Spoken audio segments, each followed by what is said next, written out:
Before you compare your life to someone's highlight reel, before you wish you had their lifestyle, before you fall for the glitter on your screen, listen. Because what I'm about to tell you isn't fiction, it's reality, dressed in filters and buried under hashtags. His name was Jonas Imbeng, but the internet knew him as J. Millie. Today, he walks with a limp, his eyes hollow with memories too heavy for his age. But a few years ago, he was the dream. But it didn't start like that. He was just another boy with a cracked screen and a dream, living in an old house his father built years ago with a leaking roof. His mother sold Puff Puff by the roadside. His father had died of a stroke after the factory where he worked shut down, leaving him jobless. They lived on faith, no savings, no backup plan. Their life, fully sponsored by tears and it is well. But Jonas had something, TikTok. He danced, followed trends, and posted skits. But nobody watched. 5 views, 10, 1 like from his cousin. Until one day, his uncle's friend left a black G-Wagon in front of their compound. Jonas saw a moment and took it. 1 photo, 1 filter, 1 fake quote. When grace locates you, nobody can stop you. By morning, he had 17K likes. By afternoon, 10K followers. By night, viral. That 1 photo changed everything. He started faking the lifestyle full-time, borrowed clothes, photoshopped himself into luxury locations, posted fake credit alerts, pretended to be in Cape Town while sitting in his compound. The internet clapped, young boss, motivation, big drip. They believed it, all of it. But the internet is greedy. Give it 1 lie and it demands 20 more. Soon, he wasn't just faking it. He was teaching others how to. He called it manifestation. But he was hungry. His mom still sold Puff Puff, and the pressure to keep up became unbearable.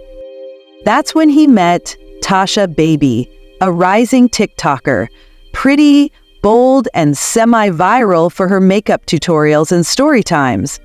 They met at an influencer meetup. She slid into his DMs after seeing his viral post. We should link up for content. That link up turned into fake shopping dates at stores they never bought from, staged Netflix nights in luxurious rooms rented for an hour, fake get ready with me and Bae videos, and TikTok loved it.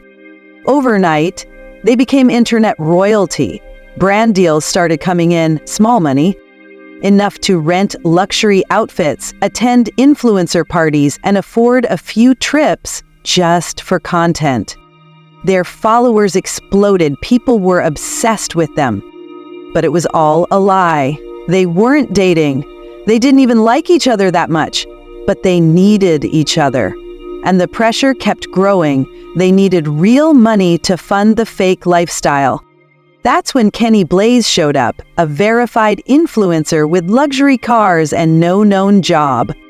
He DM'd Jonas, "You've got the face, the build, the charisma, but if you want the money, you've got to play the game. That game, dark, dirty, dangerous." It started with private parties, older, wealthy women willing to pay for company. Jonas was nervous. Tasha laughed. "I've done it. If you want to eat, stop being shy." She told him everything. She was already deep in, sleeping with politicians, oil tycoons, and some women too. Their fantasies were wild. She played every role. Her rules: be pretty, stay high, never fall in love. Jonas joined. His first night was with an older woman he met at one of the parties he got paid.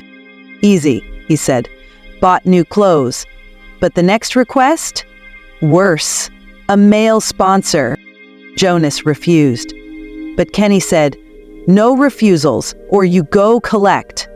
Tasha looked him in the eye. "If you can't match my level, I'll replace you. Do you know how many boys want your spot?" One of them? Spanky D. Jonas's TikTok rival. Sharp, savage, silently rising. Tasha and Spanky were already talking behind Jonas's back. So Jonas gave in. His first time with a man was hell. He was asked to kneel. When he hesitated, the man barked, "Get on your knees." Jonas froze. I said, "Bend down." It was rough, painful, emotionally devastating. He couldn't walk properly for 2 days, but he left with $2,000. More requests followed, more silence, more pain. Tasha? She went deeper. Rituals, charms. She was told to rub a special oil on herself before sex to make her irresistible and spiritually protected. But there was one rule: never miss a night. Then came the drugs. Pills, lines, smoke, all to satisfy wild client fantasies. The charm worked. She hit 2 million followers. She started feeling Jonas needed to level up. She warned him, "If you don't join the cult, I'm done. I can't be working with a loser." Spanky D had already joined. He was rising fast. Jonas was broken. But he signed the deal. Same cult, same blood oath. But Spanky couldn't keep up. He borrowed money from money sharks. When he couldn't repay them, they killed him. They claimed he overdosed on performance drugs at a club. The internet went wild. Some blamed him, others were more sensitive, but the damage was done. Weeks later, at a night party, Tasha got high and forgot her charm. She met with Chief, her top client. She thought nothing of it. But weeks later, her body began to change. Her private parts smelled foul. Then came the maggots. Hospitals couldn't explain it. Spiritualists said the charm had backfired. Tasha spiraled. She overdosed in a hotel bathroom.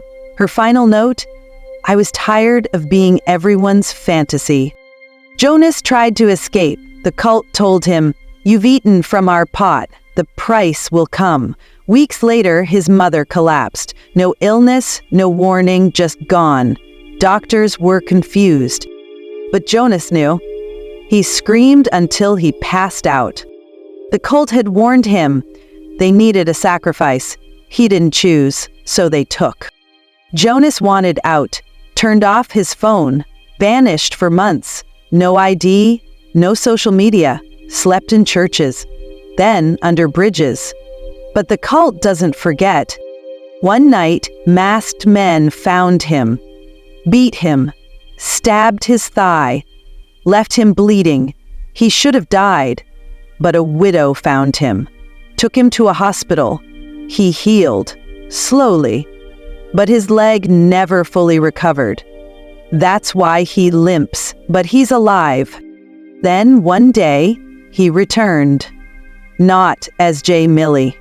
No designer, no filters, just Jonas. No captions, no edits, just his story. He went live, face bare, voice shaking. He told it all.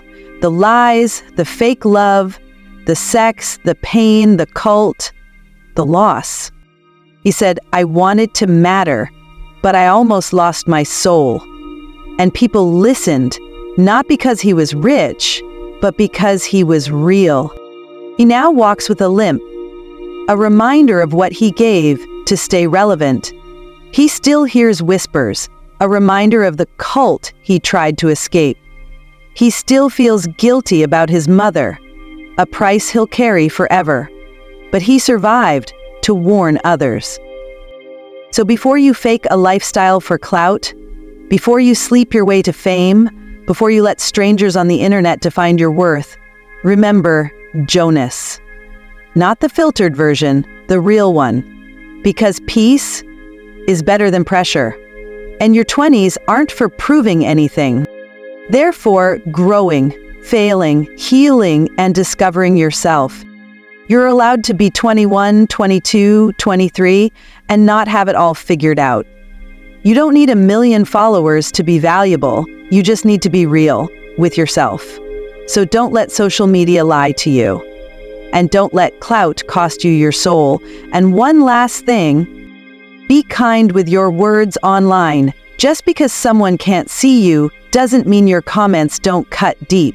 People have feelings. Your words could push someone into depression. Please, be kind. And remember, just because someone is popular online doesn't mean they're rich or happy. At the end of the day, the internet is a source of entertainment, not reality. If this story touched you, please like, subscribe, and share it. Someone out there needs to hear it's okay not to have it all figured out. Thank you for watching. Until next time, stay safe, stay wise.